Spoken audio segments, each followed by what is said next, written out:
Good morning, everyone. So now I'm taking our last chapter of our syllabus EMD, that is selection of anti-friction bearings and gears. Okay, so in this chapter, actually there are two parts. One is related with the bearings and other is related with the gears. Okay, and marks weightage for this chapter is 8 marks. Okay, and pure theory chapter, there is no numerical or calculation or design in this chapter. Okay, and you are already aware with the bearings and gears, थोड़ा बहुत तुमको पहले से भी पता है. You are aware with the terminologies, the classification, the manufacturing process related with these two. Okay, now we'll start first with the introduction to bearings. Bearing is a mechanical element which permits relative motion of two parts such as shaft and housing journal with minimum friction. Okay, तुम लोगों ने बहुत सारे जो तुम लोग के practicals में मॉडल्स होते हैं, मशीनरीज होती है. सिंपल अगर तुम एक मैकेनिक्स लैब का एग्जांपल ले लो तो मैकेनिक्स लैब में जो सिंपल मशीन्स लगी हुई है, स्क्रू परचेस क्रैब है, सिंगल परचेस क्रैब है या स्क्रू जैक है. ठीक है, सो ये किस पर सिंगल परचेस क्रैब है, ये किस पर लगे हुए है. ठीक है, those are mounted on the bearings. उसका जो शाफ्ट है जिस पर गियर लगा हुआ है, that is fixed in the bearings. Okay, because there is some relative motion between them. ठीक है, उसको उसके हाउसिंग के अंदर रोटेट होना है वो शाफ्ट को, तो डायरेक्ट रोटेट होगा अगर, तो because of the contact there will be the friction between them when there is movement. Okay, so that to avoid that friction and to provide the firm support, ठीक है, we choose the bearings. Okay, now examples of lubricants which is used, because वो direct bearing जो होती है वो भी direct contact नहीं होती है. There are the lubricants also filled there. ठीक है, जैसे हम लोग ने देखा था कि वो काला होके बाहर निकल गया था, या वहाँ पे अपना हाथ लगता है तो अपने हाथ को भी लग जाता है वो. ठीक है, तो दैट इज़ लुब्रिकेंट. ग्रीज होता है वो, लुब्रिकेंट होता है to reduce the friction, because जितना पार्ट बेरिंग की वजह से कॉन्टैक्ट में आता है उसका भी फ्रिक्शन हम कम करते हैं. Now there are various functions of bearing. It support to provide the support to hold and locate firmly to ensure the free rotation. Okay, and it is used to take up the forces acting on the shaft or axle to transmit them to the frame or casing. अभी तुम automobile subject सीखेंगे तब और ये detail में तुमको पता चलेगा, बिकॉज जो एक्सल वगैरह की केसिंग है या प्रोपेलर के लिए जो बेरिंग होता है, तो वहाँ पे बेरिंग का क्या फंक्शन है कि ट्रांसमिट द फोर्सेस ऑल्सो. ठीक है, मतलब सपोर्ट भी देती है and transmits the force also. Now next is the classification of bearings. Classification of bearing में you can see this hierarchy. The bearing is mainly divided between the two parts based on the type of contact, sliding contact and rolling contact bearing. ऐसा भी तुमने day to day life में ये दोनों types का bearing देखा रहेगा. Now there sliding contact bearings are more subdivided into hydrodynamic bearing and hydrostatic bearing, and rolling contact bearing is divided into ball bearing and roller bearing. Okay, ball वाला bearing तो हम लोगों ने सबसे ज़्यादा देखा रहेगा. अपने जो जनरली जो ट्रॉलीज वगैरह भी होती है वहाँ पे भी बॉल बेरिंग होती है. ओके, तो तुम वहाँ पे देख सकते हो बॉल्स होते हैं उसके. ठीक है, द नेक्स्ट ये जो चार टाइप्स है ना, hydrodynamic, hydrostatic, ball and roller, ये चारों तुमको डिटेल में सीखना है. स्लाइडिंग एंड रोलिंग डिटेल में सीखना है प्लस कंपैरिजन सीखना है. हाइड्रोडायनामिक, हाइड्रोस्टैटिक डिटेल में सीखना है प्लस कंपैरिजन, बिकॉज ये सब एग्जाम पॉइंट ऑफ व्यू से इंपॉर्टेंट थियरी क्वेश्चंस है. आगे का डिटेल में नहीं जाएंगे तो चलेगा, बट ये जो दो लेवल है, रोलिंग स्लाइडिंग वाला and hydrodynamic static, ball and roller, यहाँ तक का थियरी पॉइंट ऑफ व्यू से इंपॉर्टेंट है. Now will see the details. The classification of bearings on the basis of direction of load. ये एक क्लासिफिकेशन है, radial bearing and thrust bearing. ठीक है, थोड़ा बहुत हमको नाम से समझ में आता है. रेडियल बेरिंग जिसमें the axis of the load is perpendicular to the axis of the bearing की एक्सिस के परपेंडिकुलर है. You can see the bold black line is showing the load, तो लोड जो है वो परपेंडिकुलर होएगा तो radial bearing. And if load is align with the shaft, axis of the shaft और axis of the bearing, that is called thrust bearing. ठीक है, जैसे कि जो क्लच में रहता है वहाँ पे थ्रस्ट बेरिंग रहता है. ठीक है ना, गियर बॉक्स में भी थ्रस्ट बेरिंग होता है. ना नेक्स्ट जो तुमको मैंने दो मेन कैटेगरीज बताई है, sliding contact bearing and rolling contact bearing. This classification is based on the nature of relative motion और frictional contact between the contacting surface, ठीक है। अगर रिलेटिव मोशन जो है वो स्लाइडिंग इन नेचर है, then sliding bearing, and rolling in nature रहेगा तो रोलिंग कॉन्टैक्ट बेरिंग, ठीक है। यहाँ पे डायग्राम में बताया हुआ है, ठीक है। Now concentrate on these two diagram. क्या तुमको डिफरेंस लग रहा है इस डायग्राम में और इस डायग्राम में? ये स्लाइडिंग कॉन्टैक्ट बेरिंग है। You can see that the lubricating oil, lubricant जो भी होगा उसने एक फिल्म बनाया है बिटवीन द मूविंग एलिमेंट्स, ठीक है। अपना जो जो फिक्स्ड एलिमेंट है बुश और जो मूविंग एलिमेंट है शाफ्ट, ये दोनों के बीच में एक लुब्रिकेटिंग ऑयल का एक फिल्म है, ठीक है। This film resist the friction between them, ठीक है। मोशन के जो फ्रिक्शन आएगा उसको रेजिस्ट करता है, ये स्लाइडिंग कॉन्टैक्ट बेरिंग है, ठीक है। Now next rolling contact bearing जो है उसमें तुम देख सकते हैं कि जो दो एलिमेंट्स है, एक फिक्स्ड और रोटेटिंग, उन दोनों के बीच में रोलर्स लगे हुए, बॉल्स लगे हुए, ठीक है। यहाँ पे जो है ये पॉइंट कांटेक्ट बना रहे दोनों साइड से। यू कैन सी क्या फिक्स्ड एलिमेंट से भी और शाफ्ट से भी ये पॉइंट कांटेक्ट बना रहे, ठीक है। So this bearing is called rolling contact bearing. Here the rollers are in contact with the moving elements. Okay, now next is the classification of sliding contact bearing based on thickness of layer और lubricant between the journal and bearing और mode of lubrication, ठीक है। मतलब ये यहाँ पे जो तुम अपनी जो दो मेन कैटेगरीज है, sliding contact and rolling contact, ठीक है। इसमें first will take the sliding contact bearing, इसको मैं डिटेल में लेती हूँ, ठीक है। थोड़ा सा मैंने वहाँ पर समराइज किया है because the very lengthy detail is given in the book, तो उसको मैंने आगे समराइज किया है, ठीक है। जो classification it is based on the thickness of the layer of lubricant between journal and bearing और mode of lubrication, okay. So ये जो है इसके अंदर दो कैटेगरी है। नंबर वन इज हाइड्रोडायनामिक, पहले हायरार्की में भी तुम लोगों ने देखा है। This is also called thick film bearing, ठीक है। इसमें क्या होता है, load supporting high pressure fluid film is created due to shape and relative motion between the two sliding और रोटरी सरफेसेस, ठीक है। सो load supporting high pressure fluid film, this is load supporting high pressure fluid film, जो तुमने इस diagram में भी देखी है। ये जो फिल्म बनी हुई है because of the lubricating oil, this is load supporting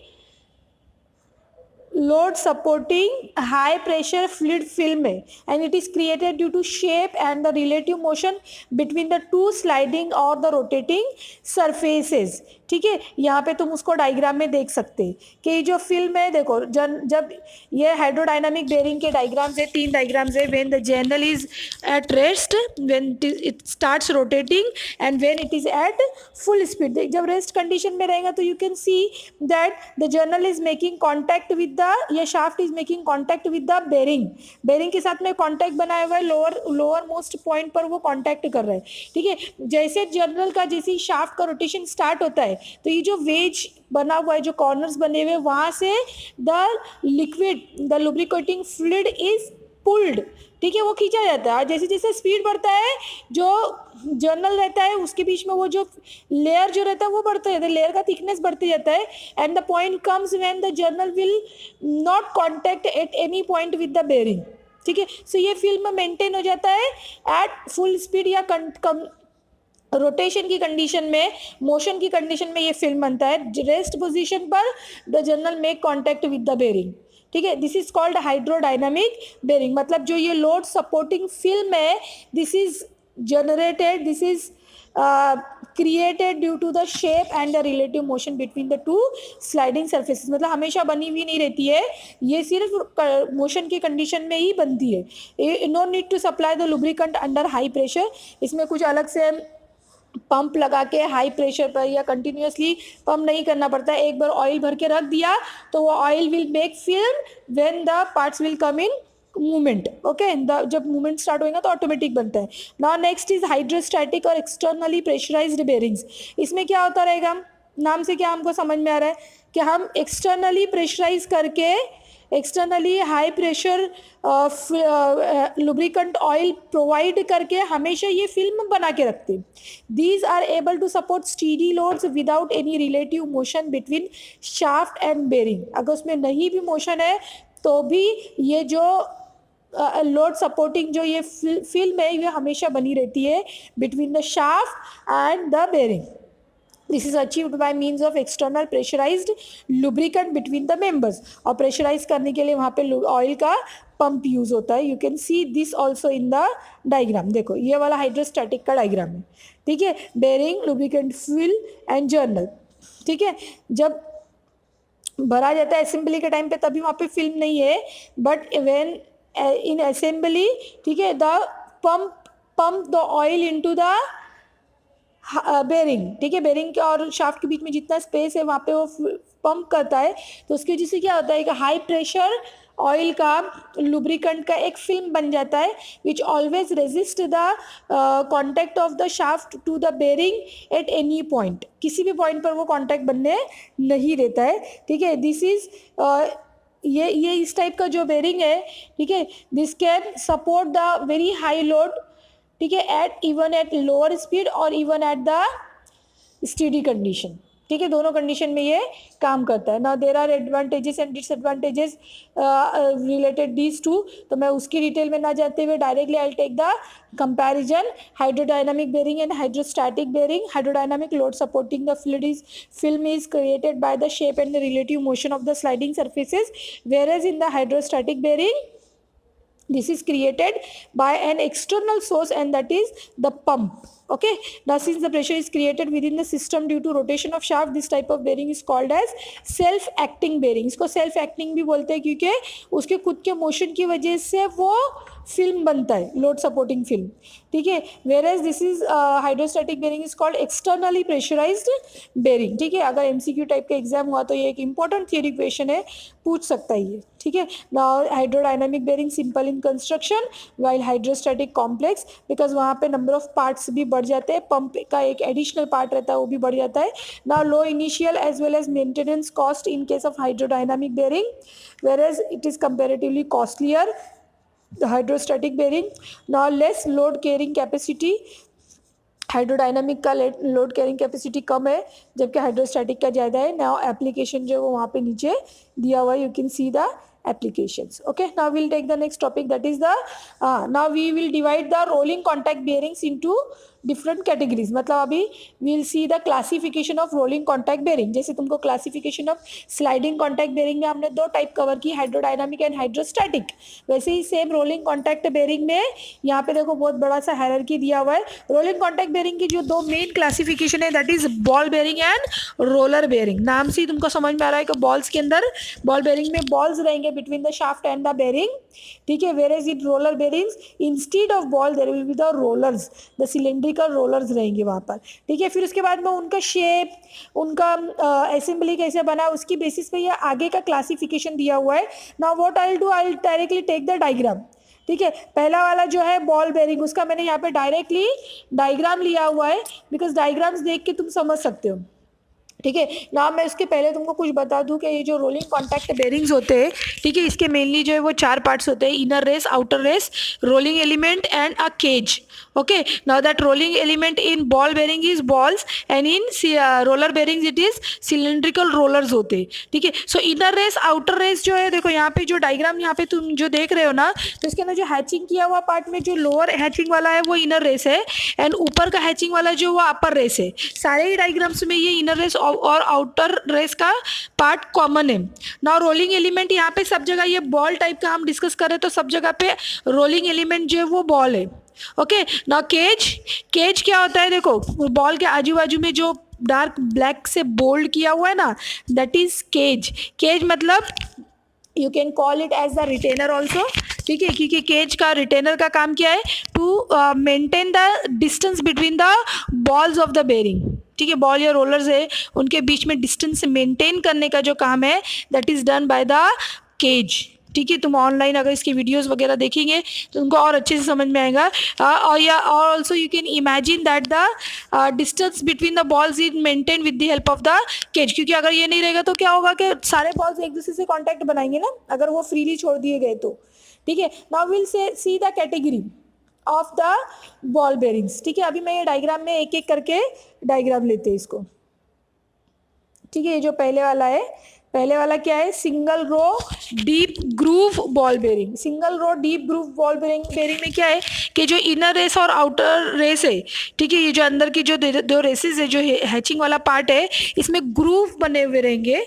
तो क्या होगा कि बॉल बराबर वहाँ पे अपने ग्रूव में फिट होएगा और वो वहीं के वहीं रोल होगा, ठीक है। So that is called deep groove, single row deep groove ball bearing, ठीक है। Now if will increase the number of balls in this bearing, ठीक है, सो उसका लोड कैरिंग कैपेसिटी जो है वो बढ़ जाता है। तो ये सेम कैटेगरी में अगर मैं डबल रो डाल दूँ, double row deep groove ball bearing, तो वो एक दूसरी कैटेगरी बन जाती है जिसका फोटो तुम यहाँ पे देख सकते हैं।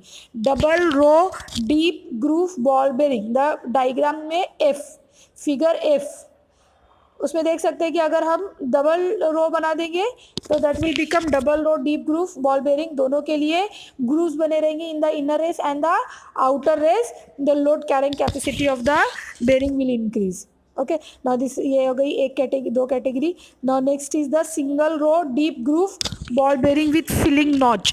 फिलिंग नॉच में क्या होता है कि जो inner race and outer race होता है, देखो डायग्राम में तुमको इतना कुछ डिफरेंस नहीं दिखने वाला है वहाँ पे, ठीक है। क्या डिफरेंस है मैं तुमको ऐसे ही बता देती हूँ कि जो inner race and outer race है उसके अंदर नॉचेस बनी हुई रहती है in which you can fill the extra balls, ठीक है। जितने बॉल्स वहाँ पे बढ़ेंगे उतना लोड कैरिंग कैपेसिटी बढ़ेगा, उतना कॉन्टैक्टिंग पॉइंट्स बढ़ेंगे, ठीक है, और उतनी रिलायबल होती जाएगी the bearing, but it will increase the cost also, ठीक है, manufacturing cost plus the extra cost of the balls, ठीक है। Now will see the next, that is the angular contact bearing. देखो पहले वाला डायग्राम, पहले वाले दो डायग्राम और ये तीसरे डायग्राम में क्या फर्क है, ए बी और सी, ठीक है। पहले और दूसरे डायग्राम में जो ग्रूव का जो पार्ट है, ठीक है, जो रीसेस बनी हुई है in the inner race and the outer race, ठीक है, उसमें वो उनका जो ग्रूव की जो फेसेस है it is parallel with each other, एक दूसरे के साथ पैरेलल है, एंड द एक्सिस लाइन जो है वो परपेंडिकुलर है, ठीक है, जो डॉटेड से axis line you can see that. And in angular contact bearing ये जो ग्रूव है उसको अगर वो जो है वो एक दूसरे के साथ पैरेलल नहीं है बट क्या एक इंक्लाइन लाइन बन रही है उन दोनों के बीच में, ठीक है। Now what will be the advantage, ठीक है, जो retain the balls will retain in the grooves and its contacting area will increase, ठीक है, and this is called angular contact bearing, ठीक है। this can act in two direction, ये उसका एक एडवांटेज है। now next is external self aligning bearing. Self aligning bearings जो है वो उसमें क्या है, इसमें क्या रहता है कि एक जो रेस रहती है उसमें ग्रूव रहता है बट दूसरा वाला रेस जो रहता है वो फ्लैट रहता है, ठीक है। Now what will be the advantage, advantage ये रहेगा कि it will take its alignment on itself, ठीक है, वो खुद से अलाइनमेंट, देखो दोनों साइड अगर ग्रूव रहेगा तो जब तक के दोनों ग्रूव में फिट नहीं होंगी वो अलाइन नहीं होंगी, ठीक है। बट अगर एक में ग्रूव दिया और दूसरा वाला प्लेन है तो बॉल जो है वो रोटेटिंग पार्ट से उनका वॉल्यूम ही ऐसा होता है कि वो ऑटोमेटिकली अलाइन इट सेल्फ, एक ग्रूव भी अगर मिल गया तो दूसरी साइड पे वो सेल्फ अलाइन हो जाएगी, ठीक है। तो अभी ये सेल्फ अलाइन में दो डायग्राम दिया हुआ है, external self aligning bearing and self aligning internal self aligning bearing. दोनों में डिफरेंस क्या है कि जो फ्लैट साइड वाला रेस रहेगा वो कौन सा वाला रहेगा, इनर वाला या आउटर वाला, ठीक है। अगर इनर वाला है तो inner self aligning bearing, and अगर आउटर वाला रेस फ्लैट है तो outer external self aligning bearing, ठीक है। ये दोनों का कंस्ट्रक्शनल डिफरेंस है। वहाँ पे एक डायग्राम में अलाइनमेंट कैसा होता है वो भी बना के बताया है वहाँ पे। डबल रो मैंने तुमको पहले ही बता दिया है, ठीक है। So these are the categories of ball bearings, ठीक है। तुम लोगों को ये डायग्राम्स देख के समझना है, ठीक है, उससे तुमको थोड़ा बहुत उसकी वर्किंग भी समझ में आती है और उसके एडवांटेजेस डिसएडवांटेजेस भी उधर ही से समझ में आ जाते हैं, ठीक है। Now next will see in rolling contact bearings में next is roller type. Rolling contact bearing की ये सेकंड कैटेगरी है, रोलर बेरिंग्स, ओके। ना इन रोलर बेरिंग्स, अब ये दोनों में क्या डिफरेंस है ball bearing and roller bearing में, वहाँ पे बॉल की जगह पे ना हियर इज रोलर्स, ठीक है, सिलेंड्रिकल रोलर्स है, स्फेरिकल रोलर्स है, मतलब रोलर्स के शेप के बेसिस पर there are various categories plus the shape of the inner race and outer race. ठीक है. नाउ नेक्स्ट द रिटेनर जो है वो जैसा बॉल बेरिंग में था सेम वैसा यहाँ पर रोलर बेरिंग में भी है. सो फर्स्ट कैटेगरी क्या है, cylindrical roller bearings. The rollers will be of normally of the cylindrical shape. जो तुमने अगर देखी रहेंगी ज़्यादातर रोलर टाइप का बेरिंग तो सिलेंड्रिकल के लिए ही देखा रहेगा.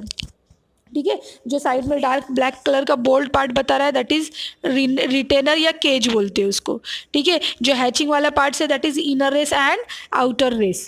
Okay. Now next single row spherical roller bearing. Spherical roller bearing में जो रोलर का शेप है वो स्फेरिकल है, तो सेम वैसा ही शेप रिफ्लेक्ट होएगा in the inner race and outer race also. ठीक है. अगर हमने सिंगल रोलर की एक सिंगल के बजाय डबल रो लगाई है स्फेरिकल रोलर के लिए तो that is called double row spherical roller bearing. Now next is the taper roller bearing. Axle वगैरह की हाउसिंग में ये टाइप का रोलर बेरिंग तुमको देखने मिलेगा, टेपर रोलर बेरिंग. ठीक है. टेपर रोलर बेरिंग में द रोलर का शेप जो है वो ट्रंकेटेड कोन जैसा रहेगा. Same shape will be reflect in the inner race and outer race. Okay, now next is the needle roller bearing. Needle roller bearing, the rollers will be of very small cross sectional dimension and length will be maximum. ठीक है. तो इसकी वजह से क्या होता है कि जो लाइन कांटेक्ट रहता है शाफ्ट का एंड बेरिंग का दैट इंक्रीजेज. ठीक है. सो उसकी वजह से उसका लोड कैरी कैपेसिटी काफ़ी बढ़ जाता है because of this needle roller bearing. Okay. Taper roller bearing में थर्स्ट बेरिंग भी वहाँ पे डायग्राम में बताइए. ठीक है. Now the main difference between the ball bearing and the roller bearing. In ball bearing the contact is of the point contact. ठीक है. Whereas in the roller bearing it is line contact. तो उसकी वजह से क्या होता है कि लोड कैरिंग कैपेसिटी जो होता है वो बेरिंग का बढ़ जाता है. ठीक है. Now again the advantage disadvantage में जाने के बजाय directly take the comparison between the sliding contact bearing and rolling contact bearing. ठीक है. स्लाइडिंग कॉन्टैक्ट बेरिंग में load carrying element a film of lubricating oil takes the load from the shaft and transfer it to the frame. Whereas in rolling contact bearing में rollers या तो फिर balls these are load carrying elements. Sliding contact bearing में जो high load fluid film बनी है lubricant का जो फिल्म बना है वो लोड बेयर करता है, जबकि रोलिंग कॉन्टैक्ट बेरिंग में जो रोलर्स या तो फिर बॉल्स होते हैं वो लोड बेयर करते हैं. Load carrying capacity sliding contact bearing का हायर होता है compare to rolling contact bearing. Size और overall dimensions for same capacity load carrying for same load carrying capacity sliding contact bearing is bigger in size. इसका size ज़्यादा रहता है. वेरेज जो rolling contact bearing जो है वो कॉम्पैक्ट होते हैं. ठीक है. वहाँ पे नंबर ऑफ बॉल्स बढ़ाकर या material of the ball change करके तुम वैसा उसका लोड कैरिंग कैपेसिटी बढ़ा सकते हैं. Okay. Housing design sliding contact bearing is simple whereas rolling contact bearing is complicated because वहाँ पे नंबर ऑफ पार्ट्स जो है वो बढ़ गए because of the roller and the balls. Initial or capital cost sliding is high and compared to sliding rolling contact bearing is less costly. Running cost, more running cost of the sliding contact bearing because of the because of the clean and continuous supply of lubricant oil, whereas it is low running cost of the ball bearing or roller bearing. Axis of shaft is eccentric with respect to the bearing, whereas axis of shaft and bearings are same, collinear. यहाँ पे eccentric वाला भी रहेगा, मतलब actually eccentric ही रहता है ना, जिसे हम लोग ने डायग्राम में देखा था क्योंकि फिल्म जो है उसका थिकनेस जो है वो सब जगह पर सेम नहीं होता है, तो उसकी वजह से इट में be eccentric. Even at very high speed पे वो eccentricity जा भी सकती है, बट eccentric भी रहेगा अगर तो it will work with its full efficiency. Whereas rolling contact bearing में वो कोलिनियर ही होते हैं. Space required sliding contact bearing more space required, whereas in radial rolling contact bearing it requires, यहाँ पे रेडियल स्पेस ज़्यादा लगता है, यहाँ पे एक्सियल स्पेस ज़्यादा लगता है. Starting torque comparatively high in sliding bearing, low in roller bearing. Effect of shaft misalignment. Little shaft misalignment can be tolerated, whereas rolling contact bearing में ज़रा सा भी इसके लिए tolerable नहीं है ये, ठीक है, because ये हम लोग इसके पहले ही तो 1-2 पॉइंट पहले ही सीखा है कि the axis of the shaft and the axis of the bearing will be collinear. Noise comparatively less noise in sliding contact bearing, and यहाँ पर हाई क्यों है? Obviously because of the availability because of the presence of rollers and balls. उसकी वजह से क्या होता है? नॉइज़ बढ़ जाता है. स्पीड, स्लाइडिंग कॉन्टैक्ट बेरिंग का स्पीड ज़्यादा होता है जबकि रोलिंग कॉन्टैक्ट बेरिंग का स्पीड कम. Shock absorption ability, sliding come more because of the lubricant present between the parts, and in rolling contact bearing less due to poor damping capacity. Reliability of service, the sliding contact bearing less reliable compared to the rolling contact bearing. Applications, now here there is the list of the application, you can see all these applications. Okay, now next ball bearing और roller bearing, इसमें भी comparison किया है मैंने अभी थोड़ी देर पहले तुमको दोनों डिटेल में एक्सप्लेन किया है. The ball bearing and the roller bearing, the first difference is related with the rolling element. ठीक है, तुमको नाम पढ़ के ही समझ में आ गया. बॉल बेरिंग में रोलिंग एलिमेंट्स जो है वो बॉल्स है, रोलर्स में those are cylindrical rollers, taper rollers और spherical rollers. Nature of contact, ball bearing में point contact, whereas in roller bearing it is line contact. Load carrying capacity ball bearing का कम है compare to the roller bearing, because roller bearing में point of contact ज़्यादा है, line of contact है directly, तो उसका load carrying capacity ज़्यादा होता है. Radial dimension for ball bearings, radial dimensions are more. Axial dimensions, cost comparatively cheaper, comparatively higher, coefficient of friction, noise, ball bearings is comparatively less noisy than the roller bearings.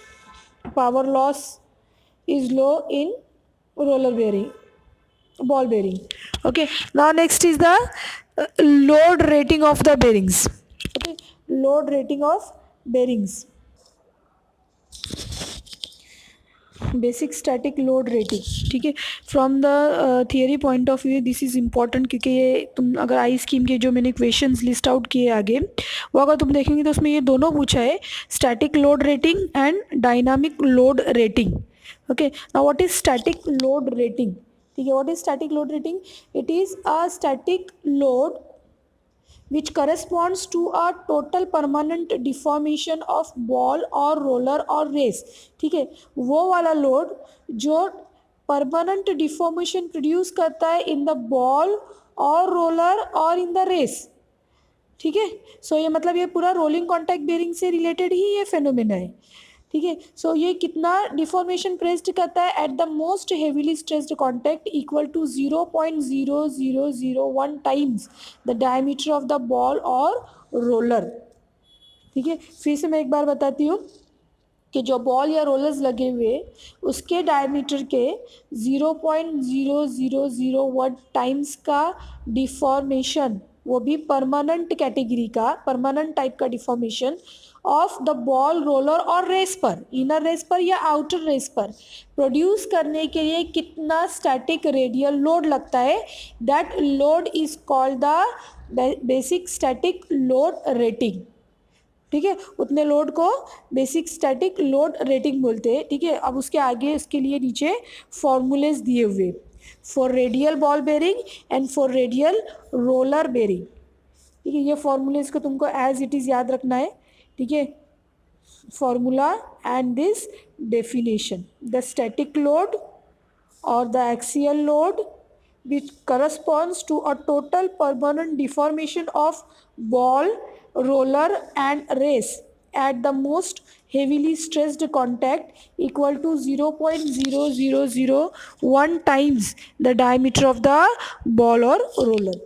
Okay, shaft के diameter से नहीं है ये relate, ये ball या roller के dimension से related है. तो next basic dynamic load rating. What is dynamic load rating? The constant stationary radial load that can be carried for a minimum life of 1 million revolutions without any deformation. ठीक है। So ये क्या है, ये moving condition में dynamic condition का load rating है कि 1 मिलियन रिवोल्यूशंस के लिए कितना लोड बेयर कर सकता है bearing without any deformation, that is called basic dynamic load rating. ठीक है, ये बेसिक डायनामिक लोड रेटिंग 2 बार आया है क्वेश्चन में, और स्टैटिक और डायनामिक ये दोनों एक साथ 1 बार आया है आई स्कीम के एग्जाम में। Now the related formulae are given, उसके आगे उसके रिलेटेड फॉर्मूलेज दिए हुए। The minimum life in is the life which 90% of the bearings will reach और exceed before fatigue failure. The dynamic load carrying capacity is based on the assumption that the inner race is rotating while the outer race is stationary। ठीक है, ये उसके आगे assumption और ये दिए हुए, तो एटलीस्ट डेफिनेशन ऑफ फॉर्मूला याद रखोगे, that is sufficient. Now next is the important, और ये हर एक एग्जाम जितने जी स्कीम के हुए जितने आई स्कीम के हुए हर एक में पूछे जाने वाला क्वेश्चन है बेरिंग के चैप्टर पे, and that is selection of bearing from manufacturers catalogue. ठीक है, ये एक सिंपल खाली उसकी स्टेप्स दी हुई है कि हमको अगर बेरिंग सिलेक्ट करना है बेस्ड ऑन द एप्लीकेशन, तो उसको हम मैन्युफैक्चरर्स कैटलॉग से कैसे सिलेक्ट कर सकते हैं। ठीक है, तो उसके अंदर ये स्टेप्स लिखनी रहती है। अगर थियरी क्वेश्चन अगर ऑफलाइन एग्जाम हुए तो समझ लो ये क्वेश्चन आने ही वाला है, बिकॉज ये हर एग्जाम में पूछा गया। Steps involve in selection of bearing, मैं एक बार तुमको बता देती हूँ। Calculate radial and axial forces acting on bearing and determine the diameter of the shaft where bearing is to be mounted. Select the type of bearing for the given application. Calculate the values of X and Y factor. X and Y factor ये 2 factors होते हैं जो आगे फॉर्मूले में आएंगे। X is related with the radial load factor बोलते हैं उसको, and Y is thrust factor. ठीक है, तुमको रेडियल और थ्रस्ट ये दोनों का डिफरेंस मैं पहले बता चुकी हूँ। रेडियल वो वाला लोड रहता है जो बेरिंग की एक्सिस के परपेंडिकुलर एक्ट करता है, एंड थ्रस्ट जो बेरिंग की एक्सिस के पैरेलली एक्ट करता है वो थ्रस्ट। उन दोनों का जो फैक्टर्स होता है X and Y, these values depends upon the 2 ratios, और आगे रेशियो दिए हुए where C O is the static load capacity. Therefore bearing is selected by trial and error method. Calculate equivalent dynamic load by, वहाँ पे आगे formula दिया हुआ है। Express the life in million revolutions. Calculate dynamic load capacity. Check whether the selected bearing has required dynamic capacity और not. If not, bearing of next series is selected and procedure is repeated. मतलब एक trial and error method है कि एक value select करके X and Y factor का जो है वो वैल्यू हमने कैलकुलेट किया, फिर उसके बाद में जो टाइप ऑफ बेरिंग ये अपन ने एक आर्बिट्रेरली सिलेक्ट किए।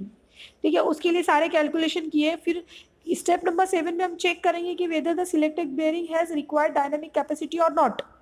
ठीक है, उसकी उतनी डायनामिक कैपेसिटी है या नहीं है ये चेक करेंगे।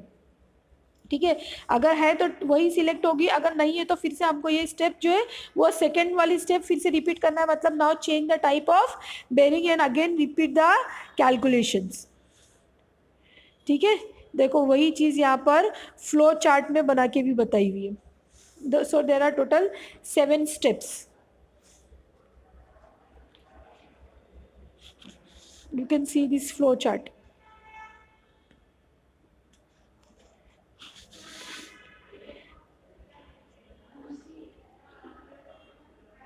Now there are some formulas in this chapter. I'll show you all those formulas. One is equivalent bearing load.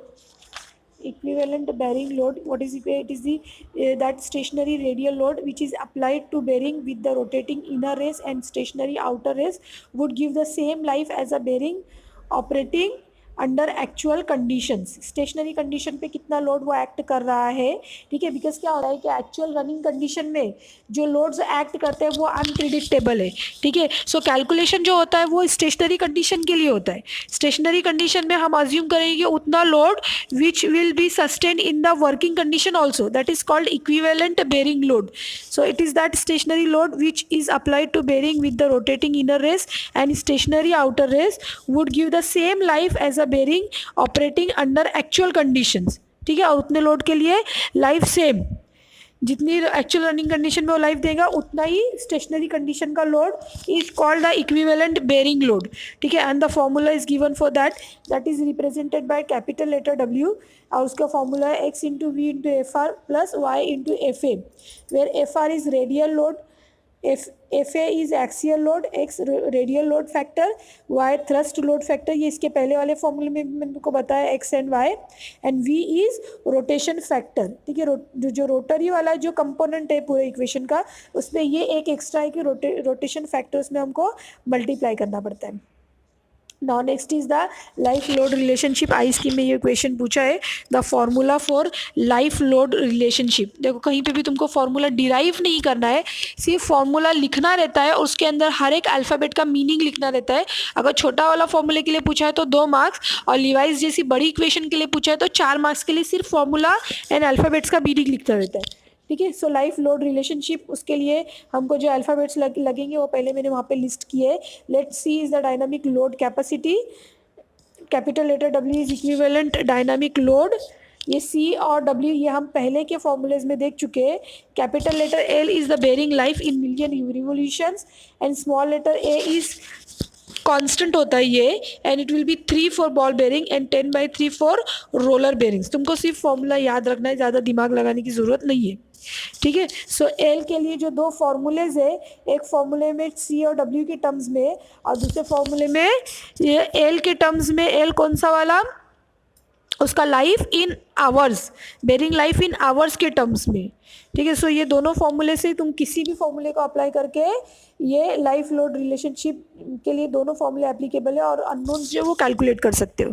ठीक है, दूसरे वाले फॉर्मूले में जो LH आया है वो मैंने वहाँ नीचे लिखा है, bearing life in hours, and capital letter N is speed of rotation. ठीक है, सो इससे भी ज़्यादा दिया हुआ है और बेरिंग के लिए, बट एटलीस्ट इतना तुमको कवर करना है for exam. Now next second half of this chapter is the gears. ठीक है, now you have learned in the subject Tom theory of machinery is about the gear. ठीक है, what is the function of the gear, what is the gear, function of the gear. Gears क्या होता है, it is the tooth wheel which can transmit the power and motion from one shaft to another shaft by means of successive engagement of teeth. ठीक है, ये gear की हो गई definition. ठीक है, now where we use the gears, जब 2 shaft के बीच में अगर डिस्टेंस कम है, there we use the gear drive. ठीक है, अगर डिस्टेंस ज़्यादा रहता है तो we choose the belt drive. ठीक है, सो ये हो गया उसका application. Now advantages of gear drive, positive drive देता है, no slipping is possible because of the teeth, compact होता है, ability to transmit the large power as compare to the belt और चैन ड्राइव के कंपेरिजन में gear का जो ability होता है वो ज़्यादा रहता है। It can transmit more power, more efficient, low maintenance, reliable, बहुत सारे इसके एडवांटेजेस है। ठीक है, you are already aware with the advantages. ठीक है, यहाँ पे मैंने तुमको वहाँ पे सिर्फ डायग्राम बताया गियर का। ठीक है, जब एक गियर ट्रेन बनता है, so there will be 1 main gear and second will be the pinion, या उसका जो मैशिंग गियर रहेगा उसको तुम पिनियन बोल सकते हैं। इनके नाम तुम स्पर, पिनियन आपस में इंटरचेंज कर सकते हो। उसका साइड व्यू भी बताया वहाँ पे, उसके एडवांटेजेस यहाँ पे लिस्ट किए, limitations of the gear drive, applications of the gear drive, and classification of the gears. Now classification ये तुमने पहले भी सीखा हुआ है। क्लासिफिकेशन जो है वो generally axis of the gears जो है वो कैसी है, गियर ट्रेन कैसा बना रही है उसके ऊपर रहता है। Parallel axis, parallel shaft axis gears, उसमें spur gear, helical, rack and pinion, intersecting shaft axis gear, उसमें बीवल गियर्स आता है। ऑटोमोबाइल में ये आगे तुम लोग देखने वाले हो डिफरेंशियल के अंदर। Non intersecting and perpendicular shaft axis gears, इसमें वर्म गियर्स है, and non intersecting, non perpendicular, दोनों में से कोई भी कैटेगरी नहीं, स्पिरल गियर्स। ठीक है, ये हो गई category. Now next is the terminologies of the gear. अब ये टर्मिनोलॉजीज के मैंने स्टेटमेंट नहीं लिए है, बट डायग्राम में तुमको सब कुछ क्लियरली विजिबल है। ठीक है, जैसे कि बेस सर्कल, बेस सर्कल उसके जो रूट से बनाया हुआ सर्कल है वो बेस सर्कल। देखो ये नीचे वाले डायग्राम में रहेगा बेस सर्कल। जो 3 मेन सर्कल्स है वो वहाँ पे बताए हुए, addendum circle diameter, pitch circle diameter and dedendum circle diameter. जो रूट से बनाया हुआ सर्कल है that is dedendum circle diameter. ये सब इमेजिनरी सर्कल्स होते हैं, ऐसे कंप्लीट कोई सर्कल नहीं होता है इसके अंदर, ये इमेजिनरी सर्कल्स होते हैं जो वो पॉइंट से पास होते हैं। पिच सर्कल डायमीटर, फिर उसके बाद में एक मिनट, यहाँ पे 3D व्यू में देखते हैं। फेस विड्थ जो है वो टूथ का विड्थ जो है वो ऊपर फेस विड्थ बताई हुई है। अडेंडम डिडेंडम क्या है वो बताया डायग्राम में, ठीक है। रूट से पिच सर्कल डायमीटर तक का जो रेडियल डिस्टेंस है that is dedendum, and pitch circle से टॉप तक का जो रेडियल डिस्टेंस है दैट इज एडेंडम, ठीक है। फिर उसके बाद में यहाँ पे पिच बताया है, टूथ थिकनेस बताया है, ठीक है। ये पिच मैंने स्क्रू के भी प्रैक्टिकल में स्क्रू के लेक्चर में भी वहाँ पे भी एक्सप्लेन किया था। The distance between the to corresponding points of the adjacent teeth is called the pitch, ठीक है। तो जैसे वैसे ही गियर का भी पिच होता है। पिच में भी दो टाइप का पिच है, diameter pitch and circular pitch. You can see the pitch circle there, the clearance circle, ठीक है। तो डायग्राम देख के ही हमको समझ में आ जाता है। Next is the modes of gear tooth failure. So modes of gear tooth failure. This is also the question which is repeated almost in every exam of the G scheme or as well as in I scheme के भी question paper में ये continue repeat हुआ है। वहाँ पे तुम देख सकते हो ओल्ड पेपर्स में भी कई टाइम रिपीट हुआ है ये, ठीक है। So important theory question, there are various modes of the gear tooth failure. In that number 1 is the bending failure. Bending failure मतलब इसमें gear tooth will fail in bending, and that is mainly because of the total dynamic load on the gear tooth is greater than the beam strength of the gear tooth. Total dynamic load will be greater than the beam strength of the gear tooth. So उसकी वजह से जो failure होएगा that is bending failure of the gear tooth, ठीक है। In order to avoid such failure, module and face width of the gear are adjusted in such a way that beam strength will be always greater than the dynamic load, ठीक है। अभी तुम लोगों ने beam strength नहीं सीखा है, बस इतना समझो कि गियर टीथ का जो बीम स्ट्रेंथ, उसका जो खुद का स्ट्रेंथ होता है, ठीक है, it always will be greater that, it should be always greater than the load acting on it, otherwise it will fail in the bending. Next is pitting. What is pitting? It is surface fatigue failure, ठीक है। Pitting क्या रहता है? Surface fatigue failure है, ठीक है। और ये जो है ये पिट्स जैसा बन जाता है उसके ऊपर, ठीक है। इस जो फेलियर जो है वो हमको विजिबल रहता है, पिट्स बनना शुरू होता है एंड बाद में वो द कंप्लीट टूथ फेल होता है उसकी वजह से। Surface contact stresses are higher than the endurance limit of the material. जहाँ जहाँ पे कांटेक्ट होता है टीथ्स का, ठीक है, तुमको पता है कि टीथ के सारे ही पॉइंट्स एक साथ दूसरे गियर के टीथ के साथ कांटेक्ट में नहीं रहते, ठीक है। जैसे जैसे मूवमेंट होता है वैसे वैसे एक एक पॉइंट जो है वो कांटेक्ट में आता है, और कुछ पॉइंट्स ऐसे रहते हैं जो कभी कांटेक्ट में नहीं आते, ठीक है। सो जो भी कांटेक्ट्स में आते हैं वहाँ पे because of this contact and because of the material property its endurance limit, the surface fatigue होता है, that is called pitting. In order to avoid pitting, the dynamic load should be less than the wear strength of the gear tooth. इससे कम होना चाहिए dynamic load. Now next is scoring. Now what is scoring? It is because of the heat generation. When the teeth make contact with each other, तो अगर बहुत ज़्यादा excessive अगर surface pressure होगा उसका, या बहुत ज़्यादा स्पीड पर कांटेक्ट होता है, ठीक है, सो वहाँ पर एक्सेसिव हीट जनरेट होता है between the contacting points, and because of that the alternate shearing and welding takes place. मतलब क्या होता है कि कुछ पार्ट जो है वो शेयर आउट हो जाता है, उसमें से कुछ पिट्स जैसे निकल जाता है उसमें से, ठीक है, और वो कहीं और जाके वेल्ड हो जाता है। जहाँ पे उसको ज़्यादा टेम्परेचर के साथ कांटेक्ट मिल जाता है वो कहीं और जाके वेल्ड हो जाता है, चिपक जाता है, ठीक है। तो ये जो स्कोरिंग मार्क्स रहते हैं ना, ये इजीली विजिबल रहते हैं। अगर तुम डिसमेंटल करके गियर्स निकाल कर देखेंगे तो वहाँ पे स्कोरिंग मार्क्स जो वो दिखाई देते। This failure can be avoided by properly designing the parameter such as speed, pressure and proper flow of the lubricant, ठीक है। अगर लुब्रिकेंट ने हमेशा फिल्म बना के रखा बीच में बिटवीन द टू पार्ट्स तो फिर ये प्रॉब्लम नहीं आएगा। And lubricant also carry away the heat भी लेकर जाता है वो, ठीक है। सो ये scoring is the next type of mode of failure. Next is abrasive wear. Abrasive wear जो लुब्रिकेंट्स वगैरह है, ठीक है, अवेलेबल जो लुब्रिकेंट्स है in contact with the gear train, अगर उस पर कुछ फॉरेन पार्टिकल्स मिले हुए, कुछ डस्ट या डर्ट या चिप्स मिली हुई है उसके अंदर, मेटल का कटिंग चिप्स जो होती है उसमें अगर वो मिली हुई है, तो that also will make the abrasive marks on the gear, ठीक है, बिकॉज जैसे जैसे गियर जो है वो रोटेट होगा तो वो जो पार्ट्स जो है वो उस पर घिसने लगेंगे गियर्स के ऊपर, ये फॉरेन मटेरियल, ठीक है. So this will wear the gears. This type of failure can be avoided by providing filter. एकदम सिंपल है कि जो ऑयल प्रोवाइड करेंगे वो फिल्टर्ड होना चाहिए, the lubricating oil, or by using the high viscosity lubricant oil which enables the formation of thicker oil film and hence permit the easy passage of such particles without damaging the gear surface. Now next mode of gear tooth failure है corrosive wear, ठीक है. जो lubricant वहाँ पे fill किया हुआ है in gear train, ठीक है, if it contains the corrosive elements, ठीक है, then अगर वो हवा के contact में नहीं भी है still it will corrode the teeth, ठीक है. और उसका obviously how we can avoid this gear this failure by adding the anti-corrosive additives into the lubricants, ठीक है. So in this way we can, यहाँ पे देखो ये सारे मोड्स ऑफ फेलियर दिए हुए ऑफ द गियर, ठीक है, bending, pitting, scoring, abrasive wear and corrosive wear.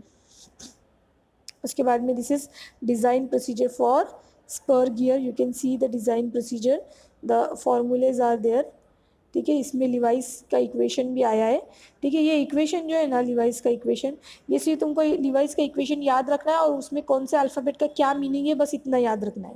Because ये अगर MCQ टाइप का भी क्वेश्चन हुआ तो समझना कि ये क्वेश्चन आने ही वाला है, और ऑफलाइन में तो मे भी ये क्वेश्चन इंपॉर्टेंट है, ऑफलाइन में और ज़्यादा मार्क्स के लिए आएगा. These are total 5 steps given in the design process of the spur gear. Mainly उसके अंदर formulas है, you can see there are the formulas, हर एक step से related formulas है. ओके अब ये चैप्टर पे एक सिर्फ लास्ट रह गया बीम्स लिवाइस का beam equation of the Lewis. Okay वो मैं अभी तुम लोगों को सारे ही equations related with this chapter और लिवाइस इक्वेशन ये एक PDF तुम्हारे ग्रुप में डाल देती हूँ. ओके